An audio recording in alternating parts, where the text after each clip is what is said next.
The stars had gone cold over Velkareth. Not in temperature, in meaning. The same constellations still burned across the night sky of their dying world, but not a single one of them held a friend anymore. Every frequency was silent.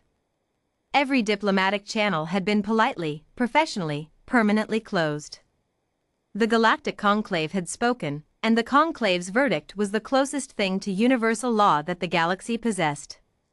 The Velkarin were on their own. High Chancellor Zyrex Thorn stood at the center of the refugee flagship Undying Ember and read the final response for the third time, as if repetition might somehow change the words. The Galactic Conclave formally declines all resettlement petitions submitted by the Velkarin Remnant Coalition.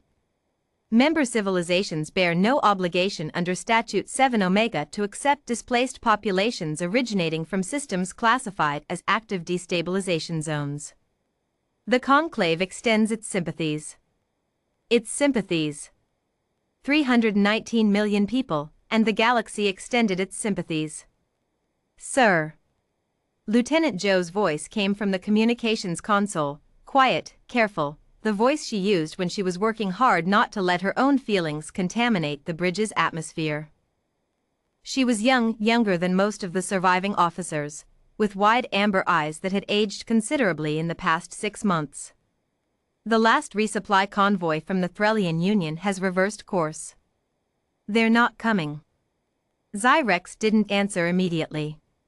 He was watching Navigator Me at the helm, old, steady Me, who had guided Velkarin vessels through asteroid fields and ion storms and 3 diplomatic crises, whose hands never shook. Her hands were still now. Not steady. Still. There was a difference. Adjust our heading, Zyrex said. Take us away from Conclave space. To where, Chancellor? Me asked. It was Ensign New York who answered, almost to herself, from the navigation's secondary console where she had been running probability maps for the past 18 hours. Her voice was flat with exhaustion. There's only one charted region of sufficient size that isn't Conclave-aligned or Rakthorian-controlled. She paused. Human space. The word moved through the bridge like a stone dropped in still water. Humans. The galaxy's newest irritant. They had arrived at the interstellar stage barely 2 centuries ago, a blink, in Conclave reckoning, and had immediately begun behaving in ways that defied political modeling. Too fast, too loud, too unpredictable. The Conclave tolerated them the way one tolerates a brilliant, chaotic younger sibling who keeps solving problems in ways that violate established etiquette. Chief Engineer Dai, who had kept the Undying Ember running on 70% capacity and willpower for 4 months, looked up from his station. Humans have no reason to help us. We have no political relationship. No trade history. No alliance structure. We had all 3 with the Threlian Union, said Joe. They still turned their convoy around. Dai had no answer for that. Send the petition, Zyrex said. Send it to every human administrative frequency we have on record. Full documentation, our population count, our medical situation, our remaining fuel reserves, everything. He straightened, though it cost him something to do it.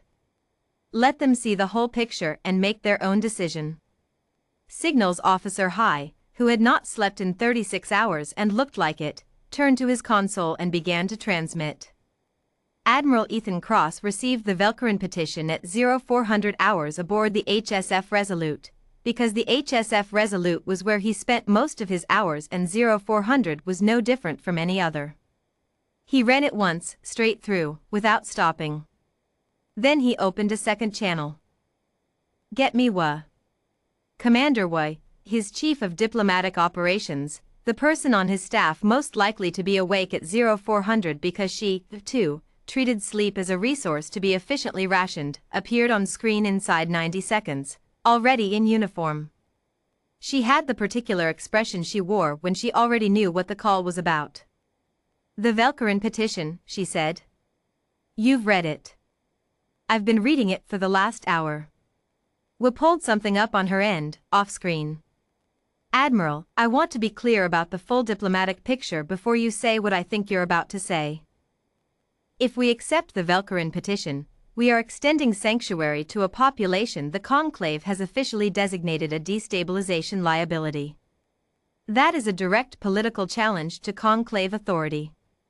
We are looking at formal sanctions. Possible trade disruptions with 11 member civilizations. And we hand the Rakthorian Dominion a propaganda instrument that humanity is deliberately undermining galactic stability. I understand, Cross said. I want to make sure you do, because the career of at least one admiral is also sitting on this decision, and I have grown accustomed to this particular admiral. Wha? Cross leaned back in his chair. 319 million people. Wha was quiet for a moment. Then she said, yes. Their sun is failing. They have maybe 8 months of viable fuel left in that fleet. The Conclave stamped a form and extended sympathies. The Threllian Union turned their convoy around. Cross looked at the petition numbers on his own screen, the medical logs, the dwindling reserves, the careful, dignified language of people trying very hard not to sound desperate even though they absolutely were. At what point does galactic politics stop being a legitimate reason to let people die in the cold? Wha was quiet for a longer moment this time. It never was one, she said finally. I just needed you to say it out loud so it's in the record. Cross almost smiled. Get the resettlement coordinators out of bed. I want viable colony options on my desk in 2 hours. And open a direct channel to the undying ember. I'll talk to Thorne personally. The channel request came through at 0631. High nearly knocked his cold water off the console when the notification appeared. He'd been sitting at his station for so long that the alert almost didn't register as real. His brain had slid into the numb mechanical state where he processed information without quite believing in it. But the header was unmistakable. Direct communication request. HSF Resolute. Admiral Ethan Cross, Human Joint Fleet. Chancellor. His voice came out strange. Sir. You need to see this. Zyrex crossed the bridge in 4 steps. He looked at the header. Then he straightened his uniform jacket with both hands, a small, automatic gesture, the kind you make when you're trying to feel like yourself, and accepted the channel. The human on screen was older, with the particular stillness of someone who had spent a long time making difficult decisions and had stopped needing to perform certainty. He looked at Zyrex for a moment before speaking, the way someone looks at a person rather than at a problem. High Chancellor Thorne, he said. I'm Admiral Ethan Cross. I command the 4th Expeditionary Division of the Human Joint Fleet. He paused. I've read your petition. All of it. Then you understand the situation we're in, Zyrex said. I do. Cross didn't move toward diplomatic cushioning or political preamble. He simply said, we want to help. We have the capacity, 17 colony worlds with underdeveloped land and existing infrastructure. We have food production surplus. We have medical facilities that can be expanded. He let that sit for a moment. What we need to know is what your people need most in the first 90 days, so we can have it positioned before your fleet arrives. Zyrex stared at him. Across the bridge, he heard Joe make a sound that wasn't quite a word. Admiral, he said carefully, you understand the Conclave will treat this as a political challenge. There will be sanctions. Your trade relationships will adapt, Cross said. Simply. Completely without drama. We're good at adapting. It's something of a human speciality. Something moved briefly in his expression, not quite humor, not quite gravity, somewhere in the territory between them. Chancellor, your people need a home. We have space and the willingness to share it.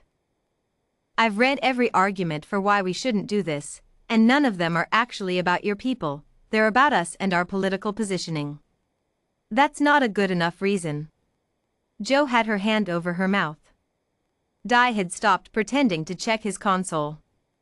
Me had turned fully around in the helm chair. New York was very still, staring at her screen as if she was afraid to look up and break something. Hai was not pretending he wasn't crying. He had given up on pretending approximately 30 seconds ago. "What do you need from us?" Cross asked. Zyrex found, for the first time in 6 months, that he didn't have an answer ready. He had been so long in the language of requests and petitions and formal refusals that a direct question without conditions behind it had temporarily short-circuited his ability to respond. He gathered himself. "Time," he said. "Give us a little time to believe this is real." Cross nodded. He seemed to understand that completely. "Take it," he said. "We'll be here." The convoy crossed into human space 49 days later. Me guided them in. Her hands, Zyrex noticed, were steady again. On the comms, human settlement coordinators talked over each other in their characteristically energetic way, sorting births and medical rotations and atmospheric calibration data. Someone was already arguing, cheerfully and loudly, about the most efficient way to reconfigure a food processing facility for Velcaran dietary needs. Someone else was arguing back, equally cheerfully. A third voice mediated with the weary competence of a person who had mediated this exact argument before. It sounded, as Zyrex thought, like people getting something done. Hai was monitoring 16 channels at once and keeping notes on all of them with the focused energy of someone who had found, after a long period of nothing, something useful to do with his hands. In the back corner of the bridge, Joe said quietly to New York, "I didn't actually think it would work." New York considered this. "Neither did I," she admitted. "Di didn't think so either." "No." New York looked at the screens. At the human vessels drawing close, practical and unglamorous and absolutely present. And yet. At the Galactic Conclave, the formal sanctions against humanity passed 3 days later by a margin of 41-3. Humanity's ambassador, a compact, self-possessed woman who had a long-standing reputation for saying the precise thing that made senior diplomats wish they hadn't asked, listened to the full reading without visible reaction. When the floor was given to her, she stood, smoothed her jacket, and spoke 9 words. "We have 319 million new reasons not to care." She sat back down. In the undying ember, docked now in a human orbital station that smelled inexplicably of something warm and slightly sweet, Zyrex heard the recording an hour later. He sat with it for a long time.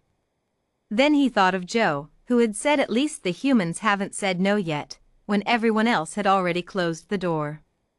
He thought of Me's still hands, and New York's red-crossed star maps, and Di's careful pessimism that had turned out to be wrong, and Hai's 36 sleepless hours at a signals console, sending into silence and choosing to keep sending anyway.